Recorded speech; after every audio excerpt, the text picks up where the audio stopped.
I recently made a video where I went through some of the most iconic minor characters in the Squid Game franchise. Many of you let me know in the comments section that there were still other iconic and memorable characters that I hadn't included in that list.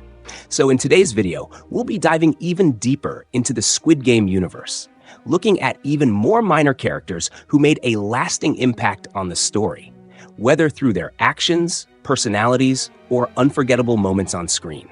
If you haven't already, make sure to check out my first minor character breakdown, where I explored some of the early standouts. And as always, don't forget to like this video, subscribe to the channel, and leave a comment if there are any more minor characters you think deserve recognition. One of the most legendary minor characters in Season 1 was Player 0117. His shining moment came during the Glass Stepping Stones game, where he came dangerously close to reaching the finale. What made him so iconic was not just his survival instincts, but his real-world expertise. He revealed that he had been a glassmaker for over 30 years and could distinguish tempered glass from regular glass. He explained that faint stain marks could be seen on tempered glass, and that tempered glass would ring clearer than normal glass when struck. The shocking part was that he deliberately kept this knowledge to himself until the very end, explaining that if he had spoken up earlier, the others would have killed him just to silence him.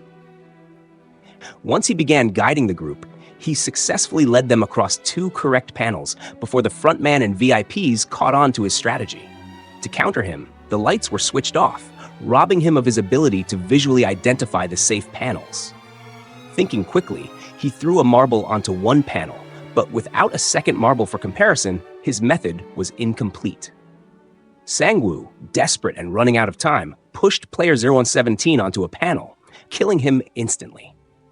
Thanks to his glass-making knowledge, the final 3 players were able to advance, but his death was both tragic and unforgettable.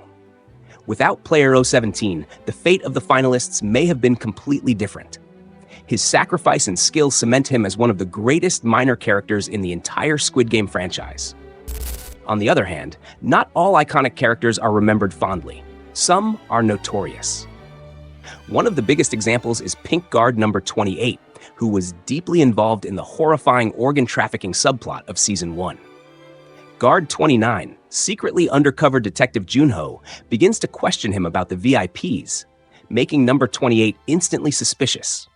He quickly notices differences in Guard 29's voice and demeanor, realizing that Junho is actually an intruder. Once Junho reveals himself and points a gun at him, Guard 28 confesses to killing a player he mockingly called a zombie, raising Junho's hopes that it might have been his missing brother. But Guard 28 cruelly clarifies that it was actually a girl, and disgustingly admits that he and the other guards had taken turns before killing her. Desperate, he begs for his life, offering Junho a share of the organ harvesting profits, and even vowing to help him find his brother. But this was Season 1 Junho, sharp, determined, and uncompromising. He wasn't about to be swayed by false promises or disgusting pleas. Without hesitation, Junho delivers a decisive headshot, giving Guard 28 the justice he deserved. His death was satisfying for viewers, as he remains one of the most hated side characters in the entire franchise. Not all iconic characters are players or guards. One of the most unusual but fan-favorite appearances was the Mercenary leader, who helped Junho find the island, more popularly remembered as Mercenary Jawline or Detective Jawline. He earned his nickname because of his ridiculously sharp facial structure, which quickly became a meme among fans. In many ways, he's the very definition of a Korean giga-chad, with fans joking that he must practice mewing 24/7 to maintain that jawline. His standout moment came when he helped save Player 246 from the Pink Guards, cementing him as more than just a background helper. But honestly, his appearance alone made him memorable, and his legendary jawline was enough to turn him into an instant cult favorite among Squid Game fans. Back among the players, Player 324 had one of the most iconic but short-lived arcs in Season 1.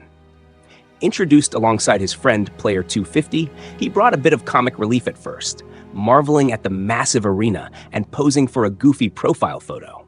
But once red light, green light began, everything changed. Player 324 was nervous yet fascinated by the giant doll, joking with Player 250 about how bizarre the situation was. To lighten the tension, he made a bet. Whoever finished first would win 1,000,000 won. Determined not to lose, he gave Player 250 a shove before sprinting ahead at full speed, Usain Bolt style. But he sprinted too fast, unable to stop himself when the doll turned.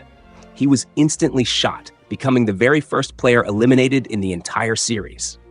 At first, Player 250 thought he was joking or faking it, only to realize his friend was truly dead.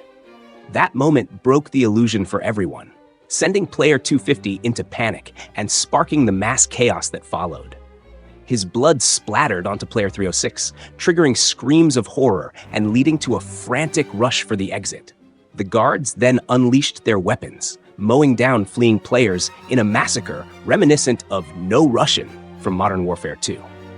Player 324's death wasn't just shocking, it set the tone for the entire franchise, instantly telling viewers that no one was safe.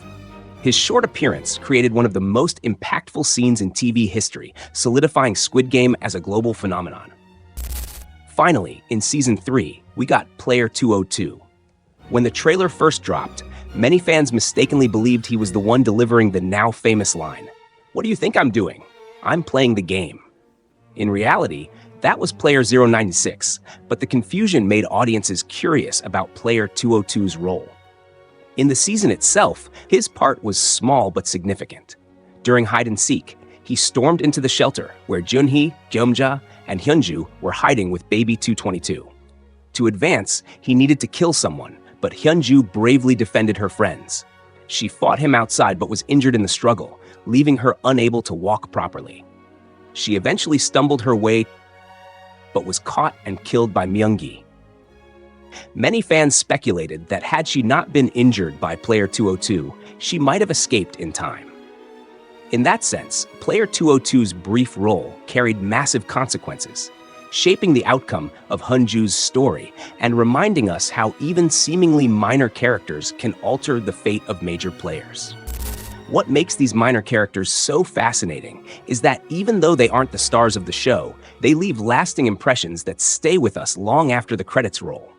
Whether it's Player 17's sacrifice, Guard 28's despicable cruelty, Mercenary Jawline's unshakable charisma, Player 324's shocking early death, or Player 202's ripple effect on Hyunju's fate, each of them contributed something memorable to the Squid Game franchise.